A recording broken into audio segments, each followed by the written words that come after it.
Hey, you remember that guy over there? The sunburnt skin, the dirty boots, the silent man who doesn't say much. Yeah, exactly the guy who got tossed by the cartel as if he weighed nothing. What the cartel doesn't know is that this farmer used to settle wars for nations, and that he has put an end to more lives than they could ever know, and that he never loses. They pushed him around once, but he took it. They showed him dead bodies, but he remained quiet. They chased him all over town, and he still gave them another chance. This was their downfall because when they went too far, they did not provoke him. Rather, they sealed their own fate. Let's dive in.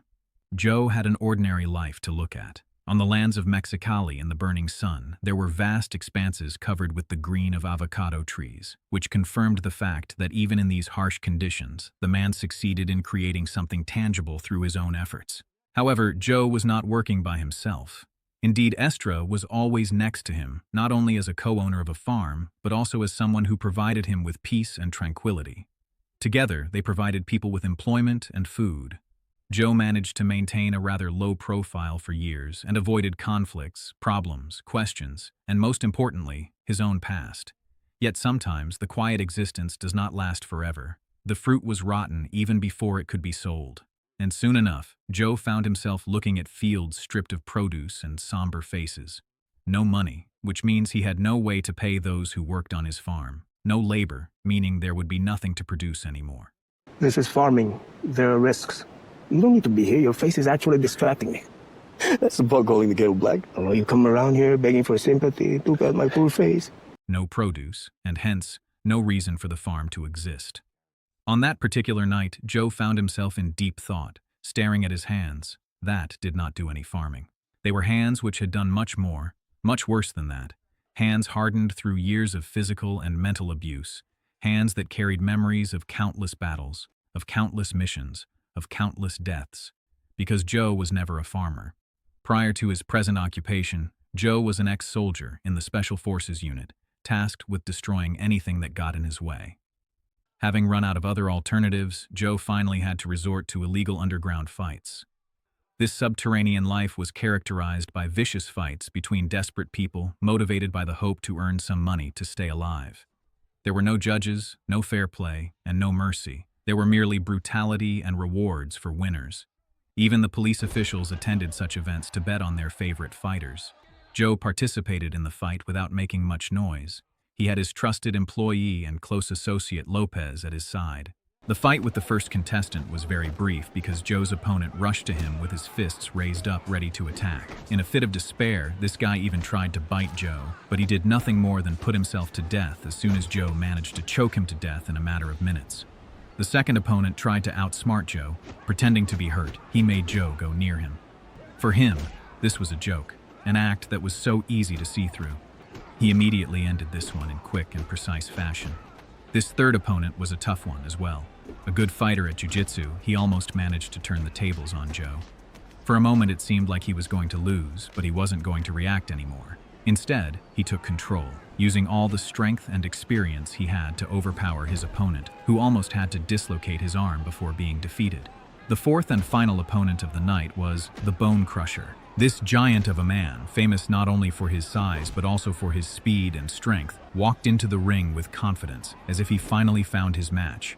He was greeted with thundering applause from the spectators who expected him to finally defeat Joe. However, Joe, watching his opponent carefully and waiting for the opportunity, finally found his chance. Just for a short while, there was stability. Joe went back to the farm, paid his employees, and struggled to keep his way of life. But peace doesn't last very long in a city like Mexicali. One day, Joe took Marco to the market. Marco looked up to Joe and saw him as an example of what he wanted to be when he grew up. Marco was curious about the reasons for Joe's choice of lifestyle. Joe tried not to answer, but finally revealed the fact that he was responsible for things he could not return from. However, Marco did not get the full idea, but it increased his respect for Joe even more. In the market, nothing seemed out of place until the cartel gangsters showed up. They started to blackmail a female vendor, forcing her to pay money or face the consequences. Joe did not want to get involved and said that he was merely a farmer. Just a farmer, man. Just a motherfucking avocado farmer, huh? The cartel members did not force him any further and let him go. Everything seemed to be settled at first.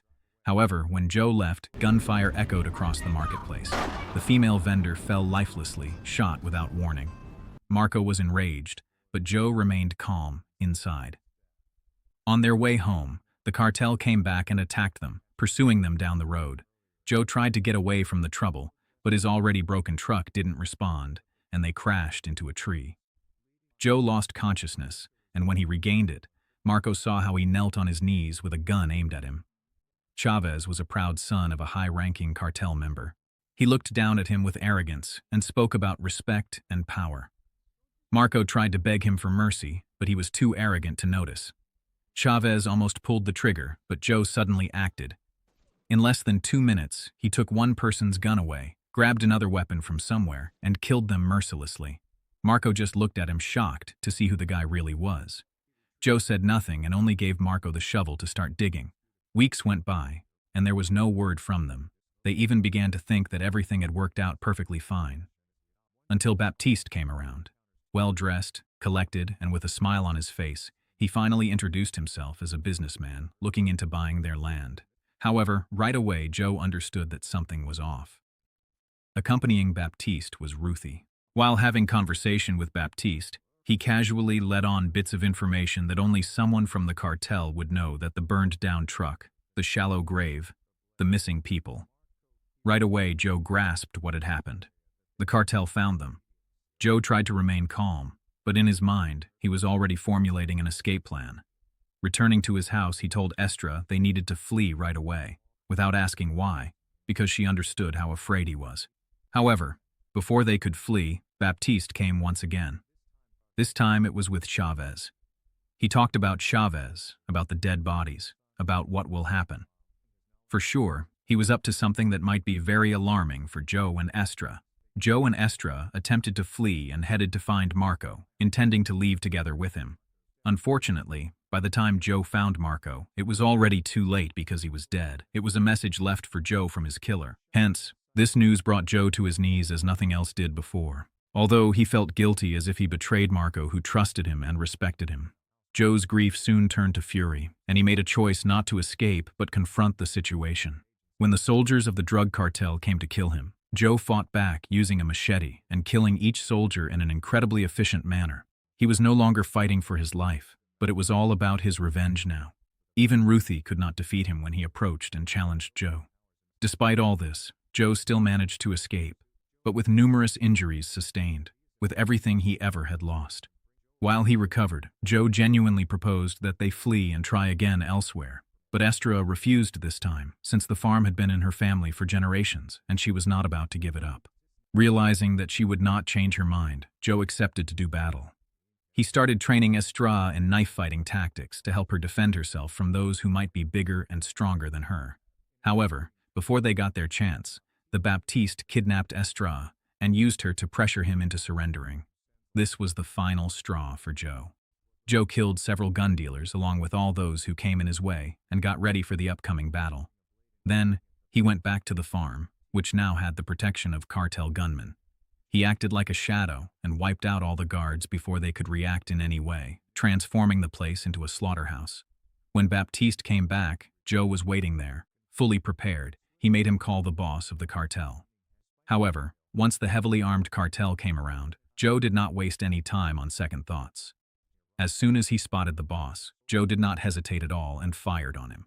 That action caused utter confusion, as people were shooting everywhere and the farm turned into a battleground. Estra, being held hostage previously, took up her sword for the battle and showed everyone how strong of a warrior she is in her own right. Seeing that he had no other choice, Baptiste betrayed the cartel. With every passing second, Joe killed an enemy with a gun, then swords, and finally, just with his bare hands. Joe was standing there, gasping for breath amidst the chaos of all that had just occurred. They were the owners of the farm again, but not without cost. She came towards him, still alive, and it seemed like no other thought was important in that instant. He, who could no longer run away from his past, started considering what the future would hold. Finally, there in the midst of all their fightings, he proposed to her. In this story, the killer thought he was hunting down an unsuspecting farmer, but he unleashed a lethal assassin who has everything to lose. When such a person is out to get you, there will be no winner, only a survivor. This is not an end to the fun. If you like this recap, don't forget to give it a like, comment, and subscribe for more videos of intense movie recaps.